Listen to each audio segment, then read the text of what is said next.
Hello everyone and welcome back to my channel. My name is Charlene and today we are going to be wrapping up all of the books that I read in December, January, and February. And you will notice I don't have my normal coffee mug here with me.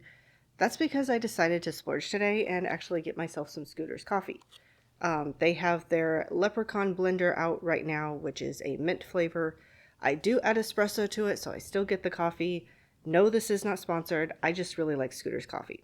So I decided to splurge today and get their spring blender, if you will, because it's March and spring feels right around the corner. I decided towards the end of last year that I was going to start doing quarterly wrap-ups rather than monthly wrap-ups, mostly because it just works better with my filming schedule to only have to do these once every 3 months instead of every single month. So that's what we're going to be doing, and these are basically all of the books that I read in the winter months. And there are quite a few of them. This video is probably going to be fairly lengthy, so let's just go ahead and get started. Also, just as a reminder, in case you're new to my wrap-ups, I don't normally talk about content that is in the books that I read, unless it's something that just really stands out. But I do have a list of the type of content you can find in each of the books that I read in my Goodreads review. So I will have links to my Goodreads review for all of these books down in the description below. So this is not necessarily 100% of the content that is in each of the books. This is just whatever I make note of as I'm reading or what I'm able to remember by the time I'm done. I don't make note of every single thing I come across in the book, so this at least gives you an idea of the type of content in the books, even though it's not a comprehensive list of everything that is in each of the books. So to start with, I'm going to go over some stats from the last 3 months. So this will include all of my stats from December, but also January and February. So I read 6 books in December and DNF'd 1. I read 6 books in January and DNF'd 1. And I read 6 books in February, but DNF'd 0. So they've actually been fairly consistent reading months. A little bit more than I was thinking, because when I made my goals for this year, I said I was hoping to read on average about 5 books a month. That would mean that I can only read about, is that 3 books? 5 books a month would be 15. I'm already at 12, so yeah. I could only read 3 books in March if I wanted to average that out over the first 3 months of the year, but we'll see what happens. And then if we divide it up by genre, and I'm sorry, I'm going to have to look at my computer for some of these. I read 1 classic, 1 contemporary, 4 fantasy, 5 historical fiction, 3 mystery, 4 nonfiction, and 2 sci-fi. And then if we divide it up by age category, I divided these up by month instead of totals. I read 14 adult books, 2 YA, and 2 middle grade. And also in all of these categories, this does include all of the DNFs. So this isn't just the books that I read. And then for star rating, if we start at the bottom and go up, I had 2 DNFs, and I don't give star ratings to DNFs. I accidentally did on Fable, because I think I went through the process of I did not finish this wrong, so it wanted a star rating. But for myself, I don't give them star ratings if I DNF them. And I don't on Goodreads either. So other than the DNFs, I had 4 3 stars, 2 3.5, 4 4 stars, 4 4.5, and 4 5 stars. So definitely on the higher end. Nothing below 3 stars, so that's always a good thing. All right, so that concludes all of the stats that I am going to go over. I do keep track of other things, but I will go over all of those at the end of the year. I'm not going to do them in the quarterly wrap-ups. But this at least gives you a little bit of an idea of the types of books that I read. And obviously I read some genres more than others and some age categories more than others. So at this point, I'm going to break it down by month. So we're going to start with the books I read in December, and then the books I read in January, and then February. And within each month, I'm going to go from the lowest star rating to the highest star rating. So that way we kind of get a blend of books I didn't care for and books that I liked, instead of all the books I didn't care for at the beginning and all the books I liked at the end. Plus it works easier for my brain if I do it by month. And I'm going to try to keep these brief and do it a little bit more rapid fire style. So I'm going to give you a summary and then hopefully a brief idea of my thoughts on the book, and then we'll move on to the next book. So that means for December, we're going to start with the DNF. And the book that I DNF'd in December was Ink Spell by Cornelia Funke. This is the second book in the Inkheart series, and it is a middle grade fantasy. In the aftermath of the events in Inkheart, Dustfinger just wants to go back home. But after finding someone who can read him back into his story, he has to figure out what has happened since he's been gone. Other characters from the first book also end up in Inkworld, and they all have to navigate this world that has now moved beyond the original story and into completely unknown territory. Can they all survive in this world, and will they ever get back home? So this was my second attempt at this book, actually. I tried to read it years ago after I read Inkheart, and I got about 100 pages in and decided I wasn't caring for the story. I wasn't interested. It was too much of a chore for me to try to get through, so I DNF'd it. And then a couple years ago, I came across it at my library and decided, you know what, let's give it another try. Maybe it was just coming off of Inkheart, it wasn't working. Maybe it would work now. I read about 75 pages of it and I was loving it. But this is what happens when you take too many books out of the library at once. You don't have time to get to all of them. So I got 75 pages into it and had to return it to the library. So I didn't get back to it for quite a while. I actually bought a copy I believe it was in 2024, but then accidentally left it at my brother's house. So I never came home with it. And so I finally borrowed it from the library again, just to try to get through the book and finish it. But unfortunately, the further I got into the book, the less interested I was feeling, the less it was drawing me in. I don't know why, it just wasn't. And so I finally went online and looked up a summary. And I thought, if the summary of the rest of the book sounds interesting, because I think at that point I had like 150 pages left. And this book is at least over 500 pages long, if not over 600. So I figured if the summary sounded interesting, I would go ahead and finish the book. Yes, I would already be spoiled for the ending, but at least I would know it'd be worth my time. However, the summary made me extremely thankful I did not push myself to finish the book.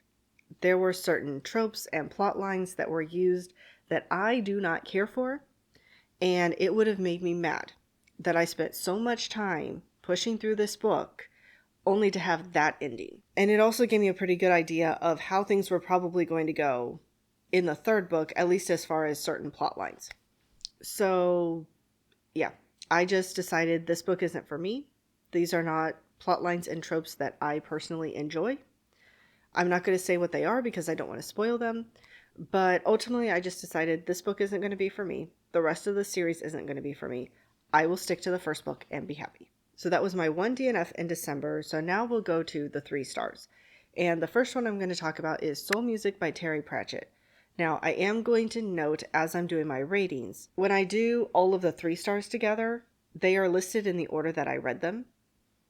Not like this 3 star was better than this 3 star. So within each star rating, it's not my preference of each book. It's literally just, this is the order that I read the 3 stars.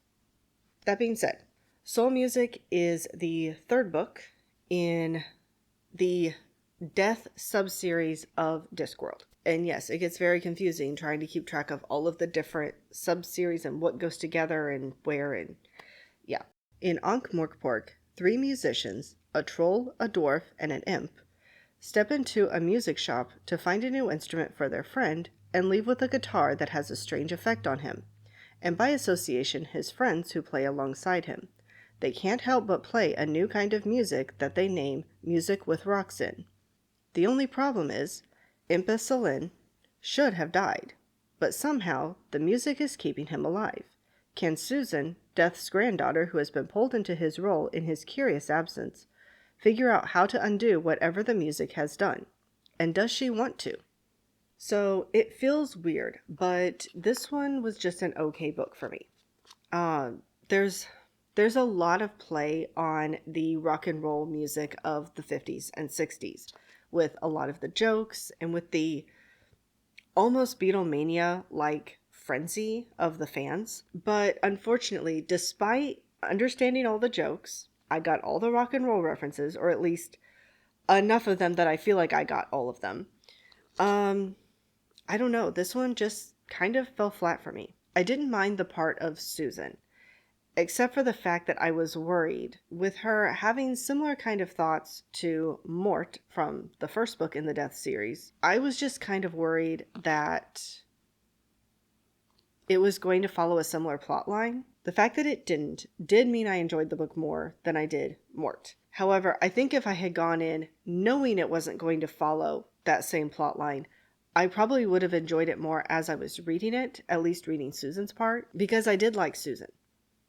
I was just afraid of where her storyline was going to go. But for some reason, all of the music stuff, all of the rock and roll stuff just didn't really land for me. And I don't know why. It was fine. It was okay. But I just didn't love it. And I wish I had a reason why, but I really don't. The next book in December that got 3 stars was Midwinter Murder by Agatha Christie. And this is an adult mystery collection. This is a collection of short stories and one novella featuring all of her recurring characters, Hercule Poirot, Miss Marple, Tommy and Tuppence, Parker Pyne, and Harley Quinn, as well as a couple of standalones. All of these are meant to be set in the winter and possibly even around Christmas time. So overall, I did enjoy the collection. It's hard for me to remember exactly what each story got rated because some of these stories I read as part of other collections, not specifically this one. I don't think any of the stories got less than 3 stars, but I could be wrong. There might have been one that was lower, but I'm not 100% sure on that. So I'm just going to divide these up into stories that I liked and stories that were okay. So the stories that I liked were Three Blind Mice, which is the one novella in the collection. And honestly, that one was probably my favorite, mostly because it's a locked room mystery in the middle of a snowstorm. And it was definitely the most wintry feeling of all of the stories. I really enjoyed all of the short stories following Hercule Poirot, which were The Plymouth Express, The Mystery of Hunter's Lodge, and The Mystery of the Baghdad Chest. Now, The Mystery of the Baghdad Chest, it's been a while since I read it, and I apparently read it in the adapted and extended form, which is The Mystery of the Spanish Chest, but I did still really enjoy it. Of the 3, The Mystery at Hunter's Lodge is probably my favorite, because Hercule Poirot is sick in bed and unable to actually go talk to anyone or see the crime scene. So he sends Colonel Hastings and is figuring it out from what he tells Colonel Hastings to ask and look into and what Colonel Hastings reports to him. I also really enjoyed Problem at the Peninsula Bay, which is the Parker Pyne short story, and also The Manhood of Edward Robinson, which is the one standalone short story, which means the rest of them are the ones that were just okay. So that includes both of the Miss Marples, which is unfortunate because I have enjoyed her short stories in the past. But those are A Christmas Tragedy and Sanctuary, which is definitely my least favorite of the 2. The World's End, which is the Harley Quinn short story, and The Clergyman's Daughter, which is the Tommy and Tuppence short story, which is again disappointing because I really enjoyed The Secret Adversary, which is the first novel featuring them. And none of these stories, from what I can recall, were necessarily bad. Just some of them I did not enjoy near as much as the others. So now we'll move on to the 1 4-star from December, and that is 4 Views on Creation, Evolution, and Intelligent Design.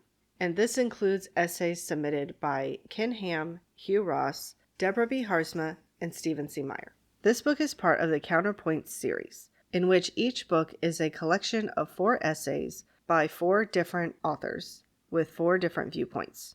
These viewpoints are young Earth creation, old Earth creation, theological evolution, and intelligent design. So this is the 3rd book that I have read in this particular series, and I've really enjoyed the ones that I have read so far. These essays don't get down into all of the nitty-gritty details of everything that the person believes within their specific viewpoint.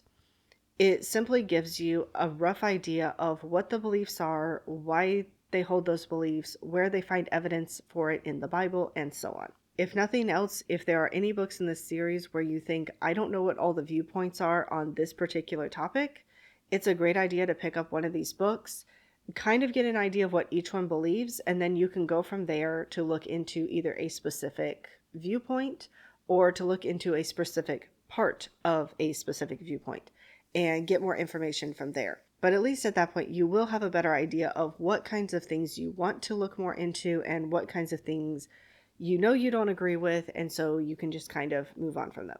All right, then there were a couple 4.5 stars in December, and the first one was Unwrapping the Gifts of Jesus by Asherita Choo Choo.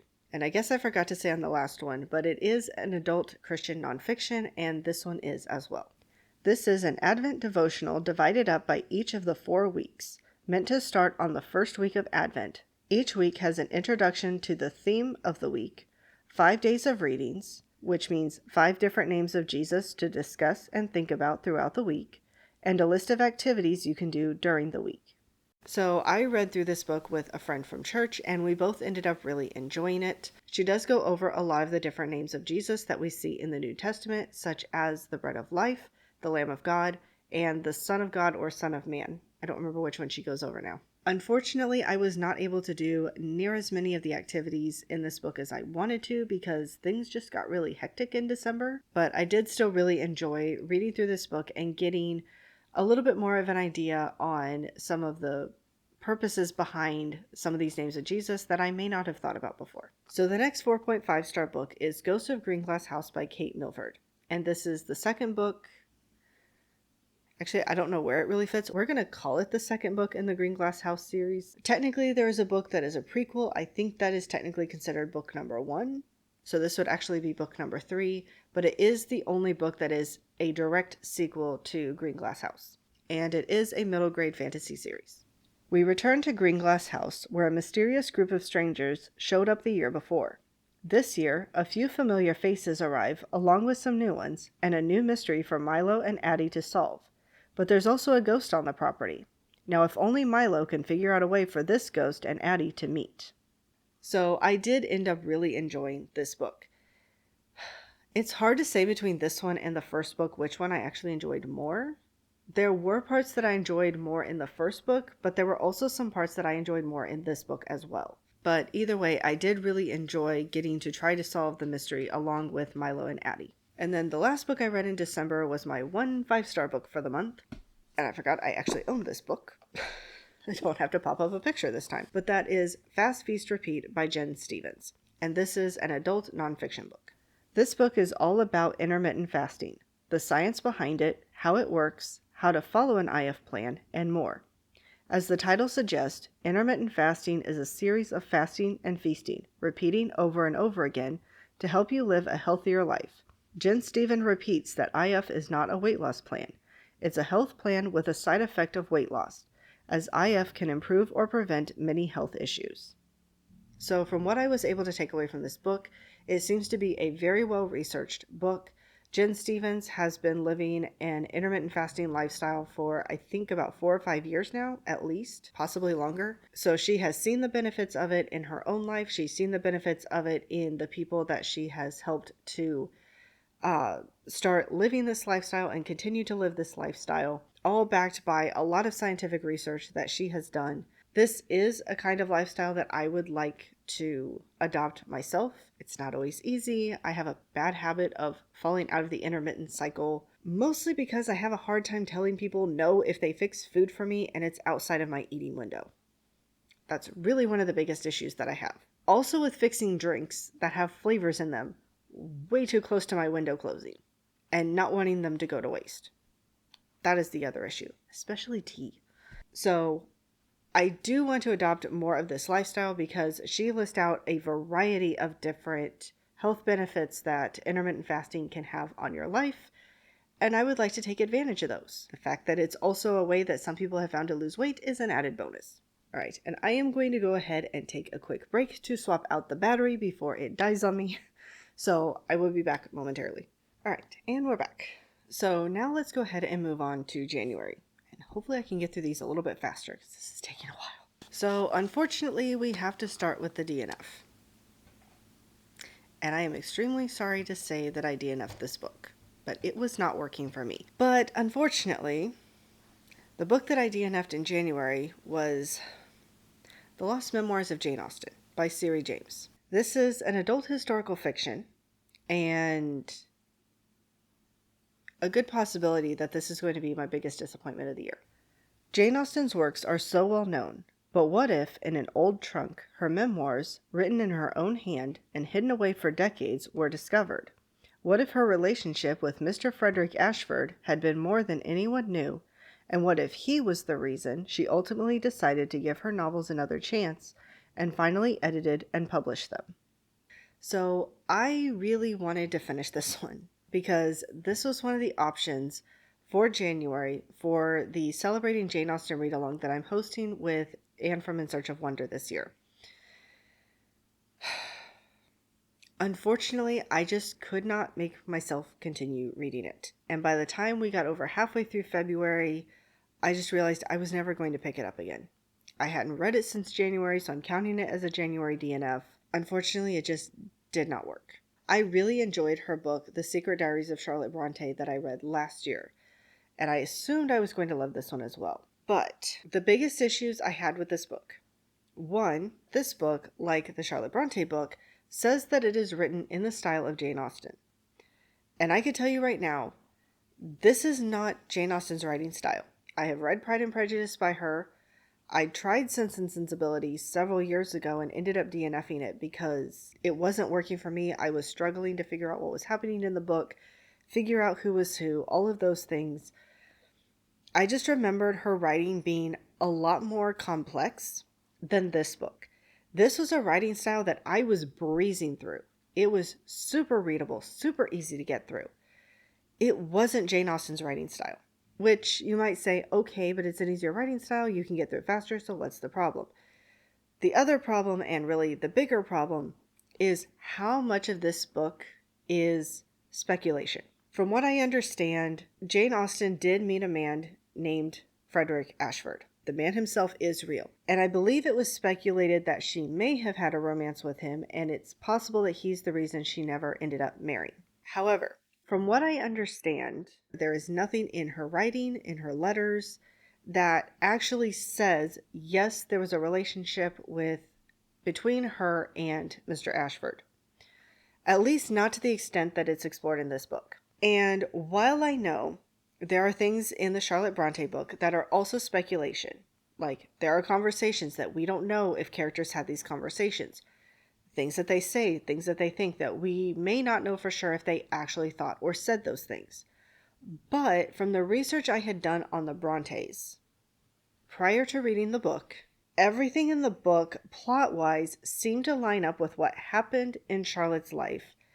Things that she said or discussed lined up with thoughts that she had expressed in her letters and different things like that. So even though, yes, there is some speculation, a lot of the book felt rooted in what we actually know of Charlotte Bronte's life. This book is a romance that we don't even know, did it happen?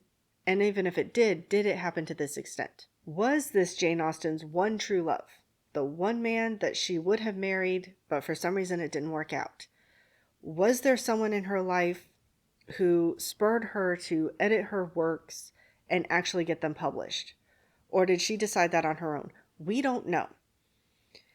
And so the amount of speculation in this book, the amount of deviation of what we know for sure about her life in this book compared to the Charlotte Bronte book was the biggest reason that I struggled to read this one. Because I was looking for a book that, yes, it is fictional because it's adding more details to her life than what we actually know happened, but it's all based on what we know for sure did happen in her life. That's what I was looking for. And unfortunately, that's not what this book was. I'm trying to make it a point that I don't DNF any books for my book club or the read along this year. But unfortunately, it got to the point that I had taken so long to even get back into this book, it didn't seem worth trying to push through. So, I'm hoping this is the only one. And I feel bad because so many people were able to push through, what was the other book in January? Pamela. Even though a lot of people were not liking it, they were able to push through, and I could not push through this book that was super easy to read and far less problematic than Pamela sounds like it was. But I just couldn't. And part of me is very much reaching a point in my life where if I'm not enjoying a book, I don't want to have to force myself to read it. If I really felt like I was getting something out of this, at least, that would have been one thing.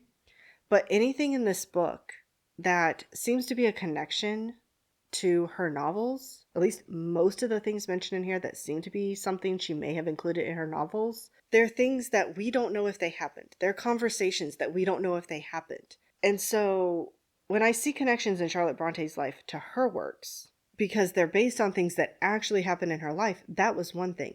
This is a lot of speculation on maybe this conversation happened and that's why it's in one of her books or something like that. Honestly, this book is set up as like, yes, this really happened. The prologue has confused a lot of people because it's like, yes, this trunk was actually found and these are actually her memoirs. And that has confused a lot of people. It's not until you get to the author's note at the end that she actually says, no, this is actually fiction. The Secret Diaries of Charlotte Bronte, the prologue actually says, this is fiction. So, I don't know. Maybe the author learned from this book that maybe don't tell people in the beginning it's real if it's not, because you confuse people. But yeah, unfortunately, ultimately, this book didn't work out for me. I think if I had known this book was more speculation than based on fact, I would have recommended a different book to read in January instead of this one, to be perfectly honest. I said I needed to make this go faster, and that one just took 10 times longer. All right, so now we will get into my 3 stars for January, and the first one was Hogfather by Terry Pratchett. This is the 4th book in the Death series, part of the Discworld series, and is also an adult fantasy. We return once again to Discworld, where a strange group of beings has enlisted a wizard to kill the Hogfather, a character meant to be a Discworld version of Santa Claus, or Father Christmas. But, without the Hogfather, how can there be a Hogswatch? Enter Death, taking on the role of the Hogfather in his absence until things can be righted. This means that once again, there is no death, so Susan is pulled back into his world to do his job while he's doing the work of the Hogfather.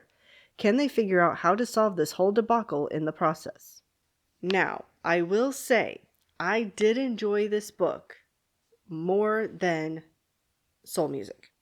I did give both of them 3 stars, but the reason I gave Soul Music 3 stars was because the entire book as a whole was okay. The reason I gave this one 3 stars is because there was a part of the book that was 4 stars, and there was a part of the book that was probably closer to 2.5 stars, so I kind of just met in the middle. The parts of this book that followed Susan and Death, I loved. It was fun. I enjoyed it. We didn't have Susan potentially taking the same plot line as Mort like we did in Soul Music, so I enjoyed Susan's part a lot more. All of that, very fun, really enjoyed it. The part I did not enjoy was everything with Unseen University. And if you haven't read any of the Discworld series, Unseen University is the university where wizards teach and study. Okay, actual wizards teach, students training to become wizards study, to make that make sense. My guess is, having only read one other book outside of the Death series, is that for the most part, the series touches on a lot of the things going on with the wizards, with Unseen University, and so they show up in every book, even if it's not a book featuring them. But I really did not care about their story. I didn't care what was going on with them. I don't even think in this particular case that anything happening at Unseen University actually played a role in the rest of the story.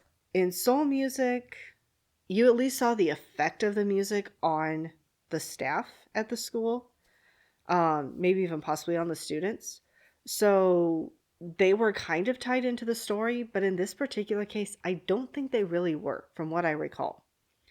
And so every time we cut away from Susan and Death to go back to Unseen University, I just cringed because I didn't want to read it. I did not care.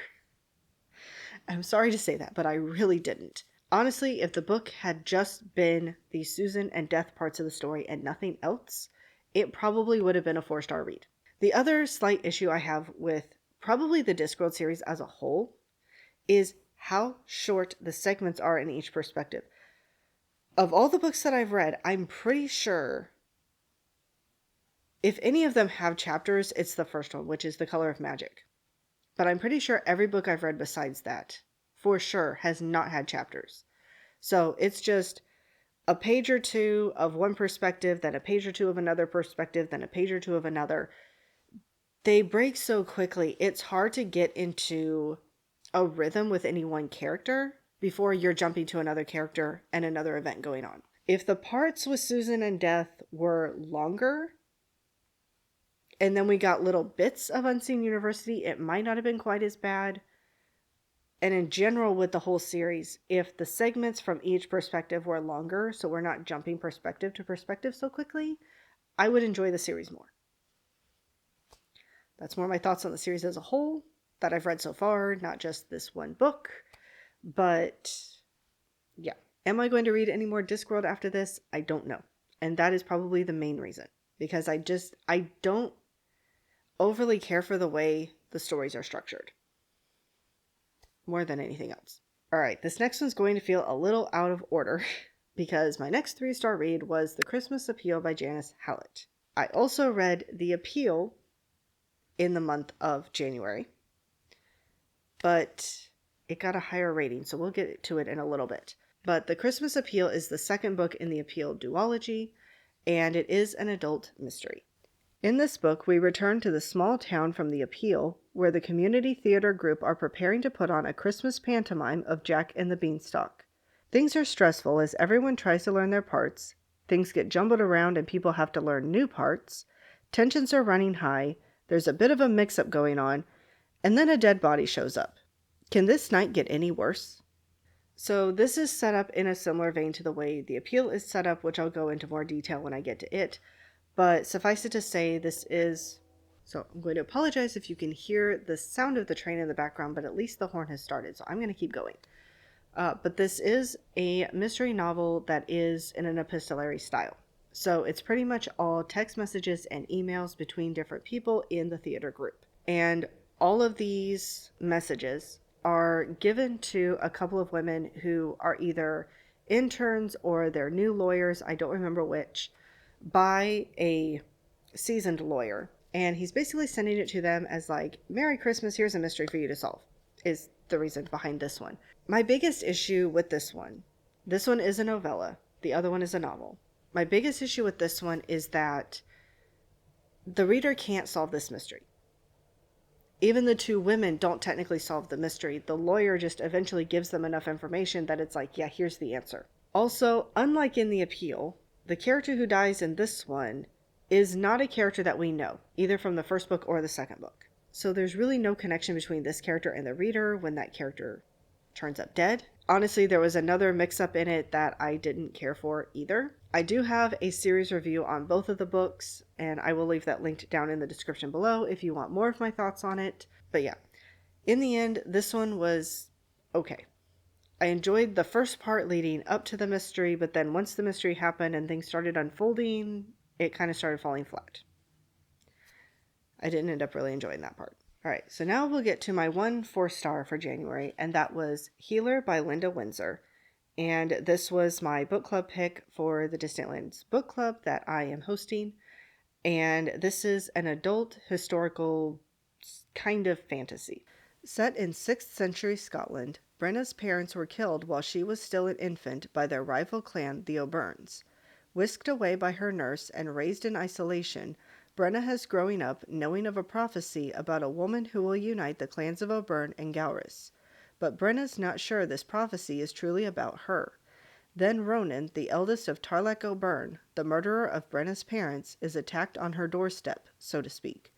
Brenna takes him in, not knowing who he is, and nurses him back to health. But what will happen when she discovers his true identity? So, forgot to mention that this is also the first book in the Brides of Alba trilogy, and it is a Christian fiction. The reason why I say kind of fantasy is because the only fantasy type elements in this book are the fact that there is a prophecy and the fact that Brenna sometimes has visions of her future revealed by God.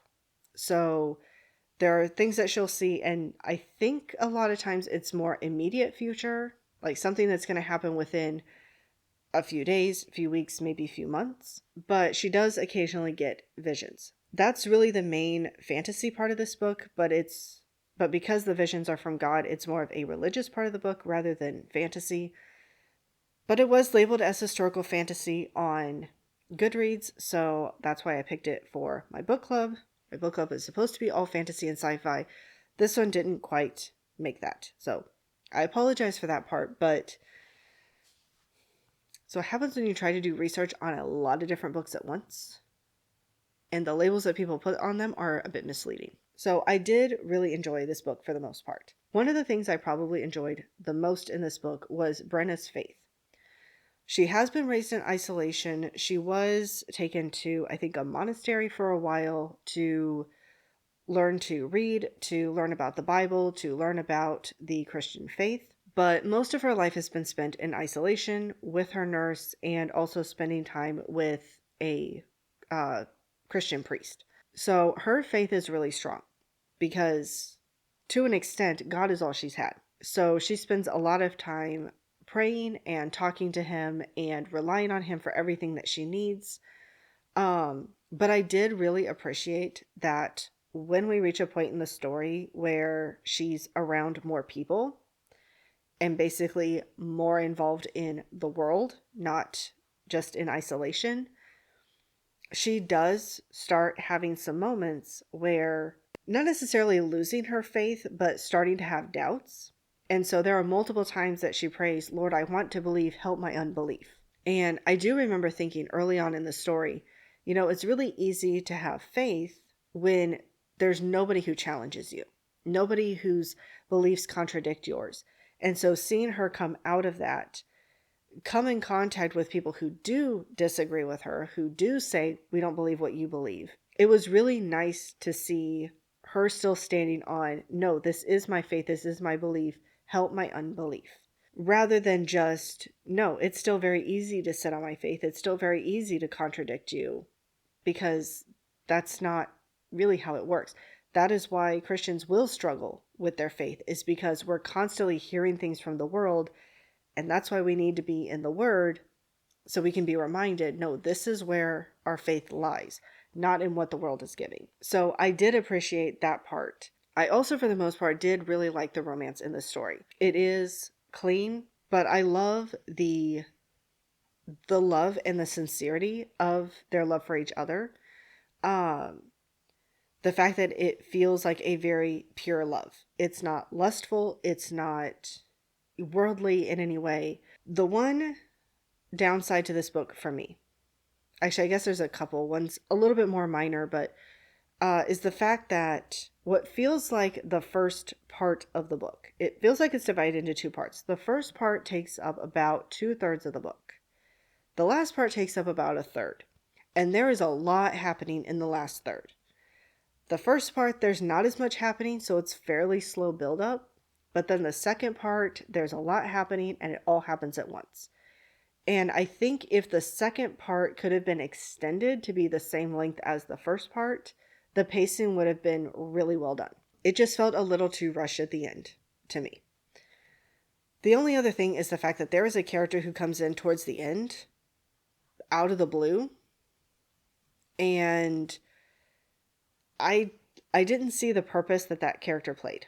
I thought there were some qualities from that character that could have been given to a different character. The story still could have played out the same, and it would have made a lot more sense. I don't know if that character is going to play a role in later books, and so that's why she added him here, even though he doesn't play that much of a role. But that was really the only other thing, and that's a fairly minor thing, but it was kind of jarring when he just showed up and it's like, okay, who is this character and why am I supposed to care about him all of a sudden?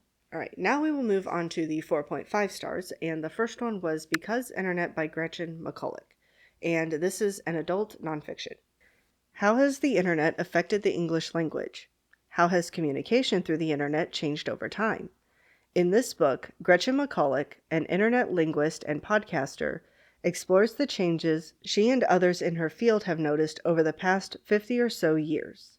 So this book was a really interesting look at mostly how linguistically things have changed in internet communication since early internet communication started in about the 1970s. Going into this, I thought it was going to be more of a book of how the English language has changed since the digital age began, or really got going, because I did read a book on the history of the English language up through about 1990, because I think the book was published in 90 or 91, and it was called The Mother Tongue by Bill Bryson.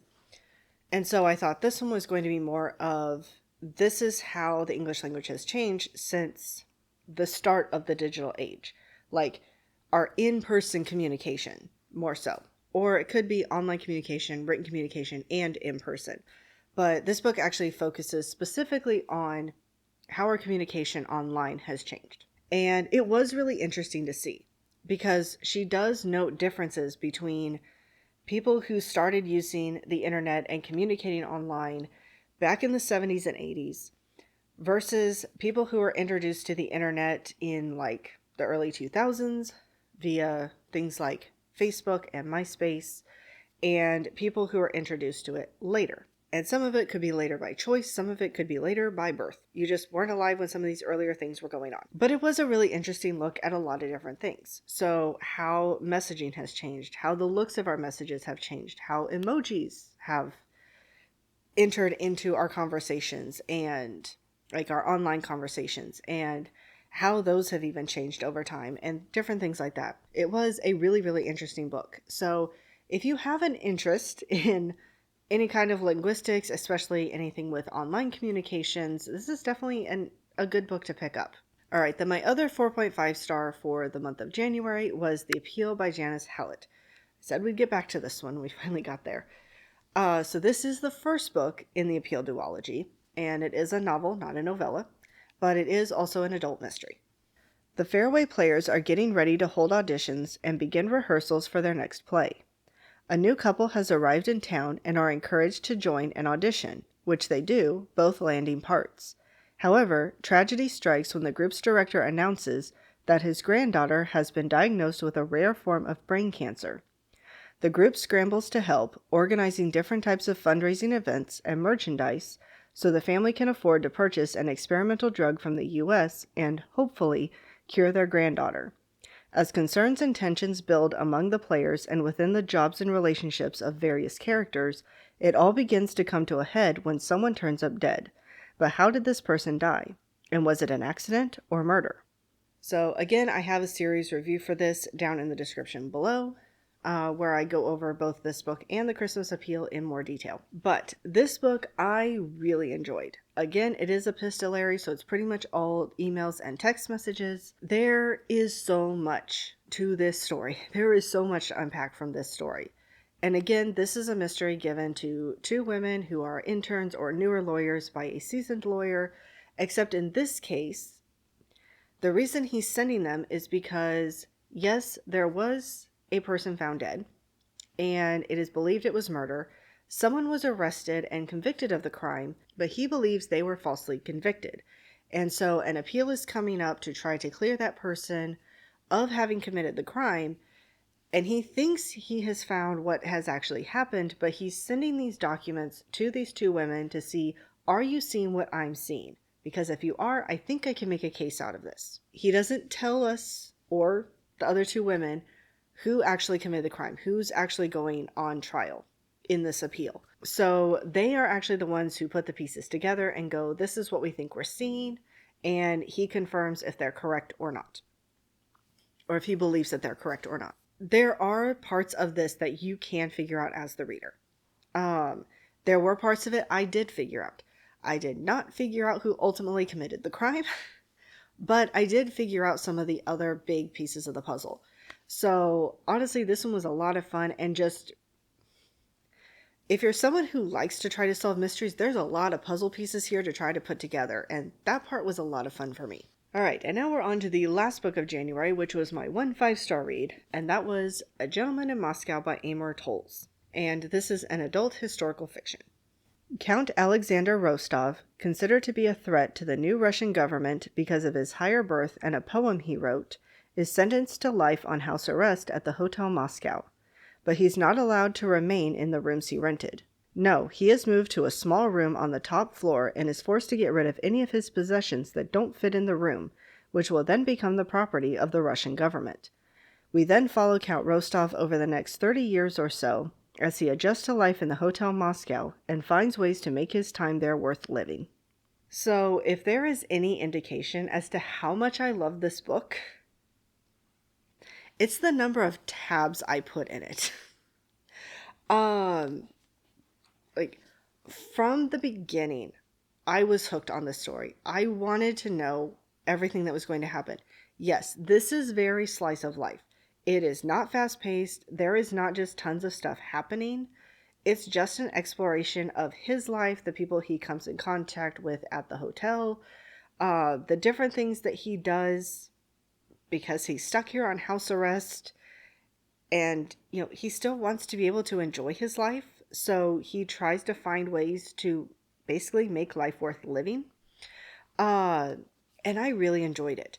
The one thing I did not expect was the humor in the book.